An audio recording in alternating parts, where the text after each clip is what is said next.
নমস্কার, সোমালিয়াস ক্রিয়েশনে আপনাদের সবাইকে স্বাগত জানাই। আজকে আমি মাত্র 10 মিনিটে পাউরুটি দিয়ে একটা মজাদার রেসিপি আপনাদের সাথে শেয়ার করছি। এর জন্য 6 পিস পাউরুটি আমি নিয়ে নিয়েছি। পাউরুটিগুলোকে আমি 4টে টুকরো করে কেটে নিচ্ছি। দেখুন, এরকম ছোট ছোট টুকরো করে কেটে নিয়েছি। একটা কড়াইতে আমি 1/2 লিটারেরও কম দুধ নিয়ে নিয়েছি।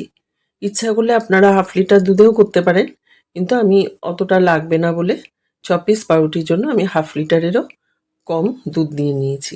দুধটা আমার জাল দেওয়াই ছিল, কিন্তু আরেকবার আমি একটু ফুটিয়ে নিচ্ছি দুধটাকে।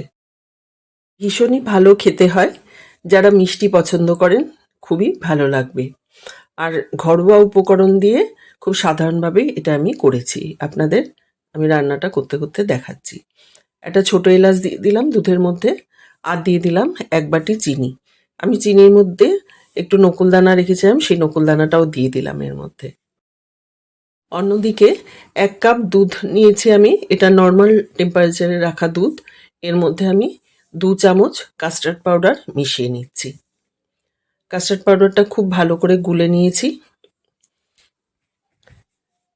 আর যে দুধটা ফুটে উঠেছিল তার মধ্যে আমি সামান্য ঘি দিয়ে দিলাম।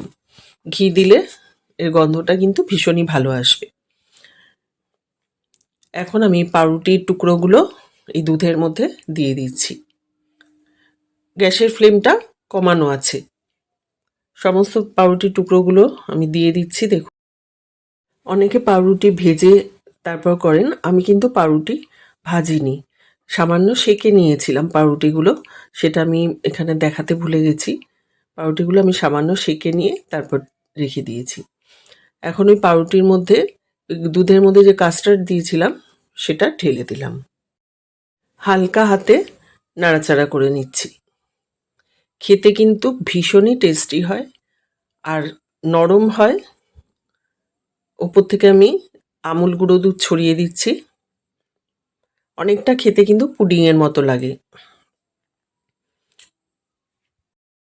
কম সময়ে কম উপকরণ দিয়ে এরকম একটি টেস্টি রেসিপি আপনারা একবার অবশ্যই বাড়িতে তৈরি করে দেখবেন। আমার হয়ে গেছে পাউরুটি দিয়ে মজাদার রেসিপি। কেমন লাগলো সেটা অবশ্যই কমেন্ট করে জানাবেন।